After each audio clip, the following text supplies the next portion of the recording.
आज देख रहे हैं बैसाखी, ये इस रक्षा ड्राइवर की है और ये बेचारा माजूर है, पोलियो हुआ है। लेकिन खुददारी देखेंगे आपको, ये रोज़े किस तरह मुहैया कर रहा है, कोई ठीक नहीं खानता है ना। ये भी पूछने पे बताया है, वरना ये नहीं बता रहा था। ये देखिए ऐसे लोगों की मदद करनी करें, यहाँ देखें ऐसे लोगों की मदद करें आप। ये भीख नहीं मांगता, हालांकि अट्ठे कट्टे वो भीख मांगते हैं। ये अपनी मेहनत मजदूरी कर रहे हैं जरा,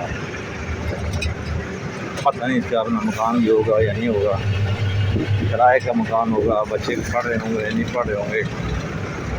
आप देखें